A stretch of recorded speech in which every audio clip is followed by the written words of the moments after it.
श्रीराम समर्थ. श्री गोंदवलेकर महाराज प्रवचने. दिवस 41. अखंड समाधानाचा मार्ग. नामस्मरण. वृद्धांना उपदेश. अखंड रामसेवा ज्याला लाभली, धन्य धन्य त्याची माऊली. स्वार्थरहित रामसेवा, याहून दुजा लाभ न जीवा. वाचेने भगवंताचे नाव, कायेने भगवंत सेवा. चित्ती भगवंताचे ध्यान, आपण राहावे रामार्पण. याहून अन्य सेवा कोणतीही नाही जाण.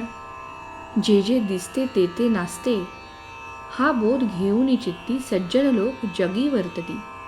तैसे तुम्ही आता वागा जगात. मुलाबाळां सांभाळून राहावे, प्रपंचात उदास न व्हावे.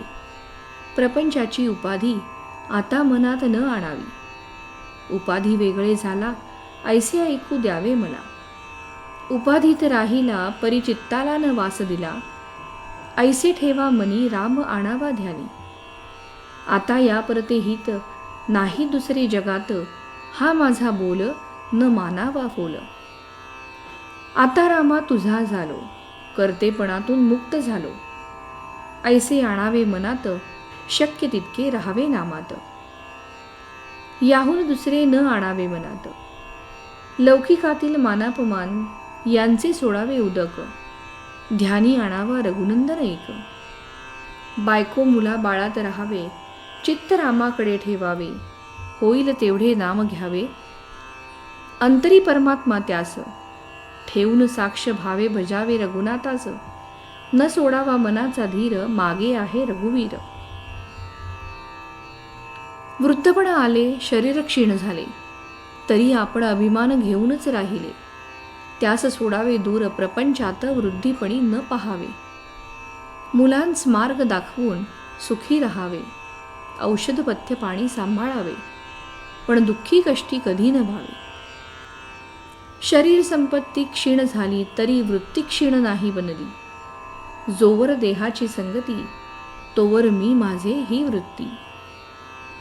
आता वृत्ती राखावी रामापाशी, दुजी उठून द्यावी त्या परती. आजवर जे घडले, ते प्रापंचिक पारमार्थिक असो भले.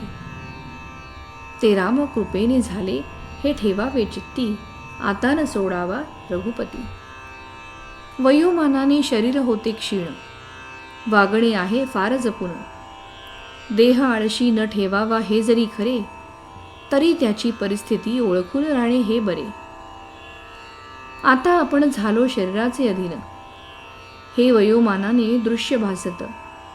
तरी भाव ठेवा रामापायी, ज्याला क्षीणता कधी आली नाही.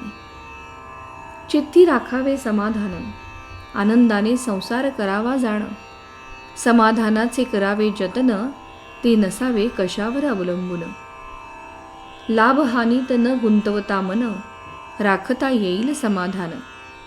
समाधानाला अडवणूक जाण, माझा मीच आपण.